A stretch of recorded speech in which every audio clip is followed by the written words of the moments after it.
The president has been impeached. The focus now turning to the Senate to see if the proceedings will move on to the Senate and if those impeachment articles will make their way to Mitch McConnell and Chuck Schumer. This, as we are now just 5 days away from the inauguration at the U.S. Capitol, the west front of the U.S. Capitol that Michael was just describing. Security is getting tighter there. It looks like a war zone in Washington. Our own White House correspondent, Emma Robinson, has been talking about that. And here to help us break all this down, Texas Congressman Pat Fallon, who was very much involved in what happened last Wednesday. Congressman, good morning. I want to ask you, is it concerning that reports are now coming out? We've already impeached Donald Trump for a second time now in 13 months. How concerning, Congressman, are these reports that say not only did the FBI have advance notice of the possibility of violence, but Capitol Police did, and so did D.C. Metro Police? Well, you look at now the way the city is on lockdown. They're talking about maybe 20,000 troops. They're making members of Congress go through metal detectors now. And there is such a different standard. And, you have to take these precautions. And it really lays at the feet of the presiding officer of the chamber, which is the Speaker, Nancy Pelosi. The security was extraordinarily thin on January 6th.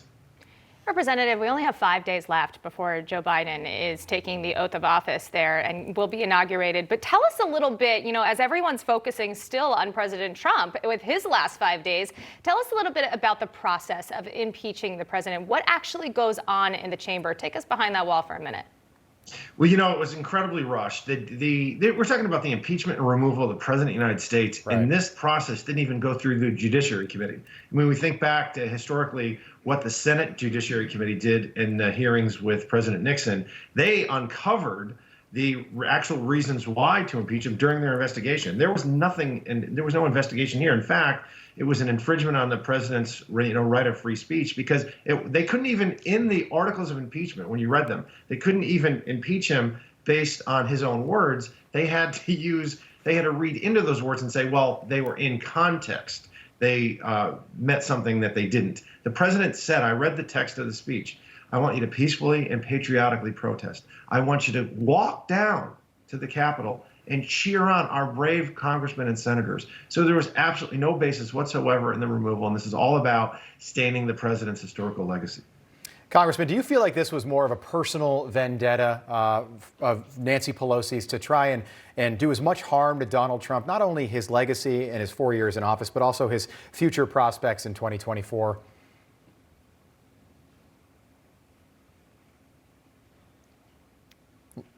I think we lost his feed there, unfortunately. We lost him. It looks like we're just getting him back there. If we do get him back, we will bring back the congressman. But he was, it's worth mentioning. Congressman Fallon, do we have you again?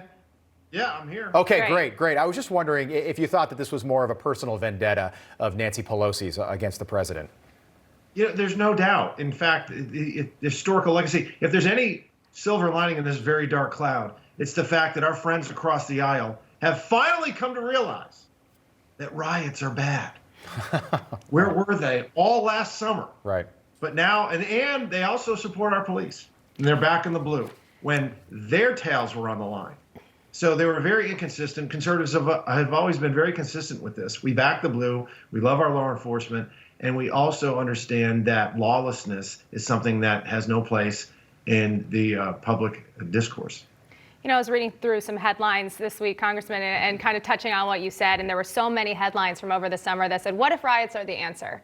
What if riots are the only way?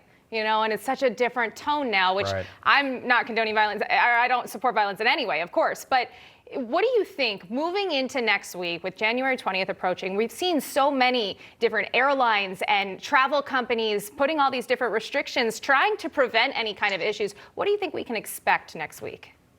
You know what? I think it's going to be, unfortunately, much to do about nothing. And again, there's so many troops. DC is militarized. It's already a dead city because it's run by a bunch of Marxists that went COVID crazy. I mean, we have to take our precautions, but it's absolutely absurd and silly. And quite frankly, it's inconsistent. I mean, you can't go to dinner in Washington, D.C. because the restaurants are closed, but you can go 2 miles across the river to Virginia because apparently COVID doesn't cross the river. It can't make it across water. Yeah. Like a zombie. The virus can't do that, yeah. Yeah, you're safe there. But I think that you will see that it'll go off without a hitch. it's going to be very odd. And quite frankly, to use the language of the left, I don't know why they're having a big inauguration anyway, because it's a super spreader. Yeah, it's true. Joe Biden is he wants that moment on the Capitol with his hand on the Bible for history, for posterity. But they're going to use the virus as an excuse to not have large crowds and not have big gatherings up there on the west front of the Capitol. A couple quick questions, Congressman. Are you aware of, have you met, I know you've been in Congress now for 11 days. Have you met Ayanna Pressley yet, Massachusetts Congresswoman? No, in fact, I've not laid eyes on her. I've not laid eyes on, I guess I'm not supposed to say AOC, but I haven't seen her yet either. Okay. I saw Omar. That's the only squad member I've seen. But I do walk by Congresswoman Presley's office because we're on the same hallway. And I do see that she has her social media information outside of her door because her and her staff haven't shown up for fear of COVID, I believe, since March. Yeah, that's what it said. She made some just reprehensible comments, I think, on Twitter. And I wanted to bring this up with you because you and our viewers, you were so generous with us last week coming on after this all happened. You grabbed a hand sanitizer pole, like a big wooden post, and you were one of the people that went to the door. When everyone else was being evacuated, you and Ronnie Jackson and several other members of the House were helping the Capitol Police to make sure that those rioters didn't get in there. A tremendously brave act because you didn't know what was on the other side of that door. We still don't have a full picture of what was on the other side of that door. But Ayanna Pressley went to one of the evacuation safe rooms and she tweeted out that she was upset that white nationalist Republican members of Congress, anti-maskers, were in the same safe room as her. I mean, just language that you would get fired if you worked at a private company for something like that, but a member of Congress can say that about fellow members in an emergency situation, and everyone on the left's just like, yeah, she's such a leader. She's a part of the squadron. It's just unbelievable. That's so disgusting and disappointing. I wasn't aware of that, and that's awful because we were there holding the doors, and I'm very proud of the fact that the House chamber was never breached. The Senate chamber was. But we were doing that to act as a rear guard so all members of Congress could get to safety. To inject race into what happened on January 6th is just absurd, and it's patently, I mean, it's absurd on its face and it's patently false. Yeah. But that's the language of divisiveness of the progressives, is everything has identity politics.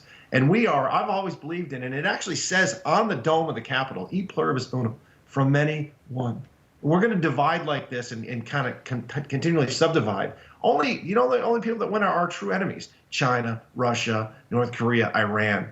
And we can only fall from within. And so I categorically reject what she said, and she should absolutely apologize immediately. And I think that's why people are so frustrated right now. They want to support President-elect Joe Biden's unity, platform that he's moving into for next week. And they want to, I think as humans, we want to support unity, but it's frustrating because it's only unity when it's your agenda, or it's only unity when it fits your story. And I think people are just getting worked up over that. But yeah, is it unity just a word, or is it actions? I mean, that's the thing. Again, I'm coming from a Texas legislature that 99% of the bills we passed had at least some bipartisan support. We had our partisan fights on some big stuff, but we worked together. And now that they own government now. They own the House, they own the Senate, they own the White House, and they don't even have an agenda. What are they going to do at January 21st? Because they can't kick Donald Trump anymore. They can't blame him. Oh, I mean, if there's an eclipse, they blame him for blotting out the sun in the afternoon. Right. The media is going to miss him, Congressman. Just a quick comment. What did you do with that hand sanitizer thing? Did you actually put that on display in your office? Because I keep that. We do. We do have it, and we're going to mount it on the wall. And the hand sanitizer still works, believe it or not. I don't know how it's unbelievable. I know you represent the great state of Texas. Did I read that you were born way out rural Western Mass? Yeah, I used to make a joke when I was campaigning that I was born in a town just northeast of Dallas called Pittsfield, Massachusetts. I'm from Greenfield. I was born there originally. I didn't think anybody was from Western Mass. So when I read that, really? Oh, yeah, we used to drive up there. We go to Hampton Beach. You and I are the only people from there. I thought it's so rural out there. That was funny when I saw that. Congressman Pat Fallon, thank you so much for your time. We appreciate it. Thank y'all. God bless.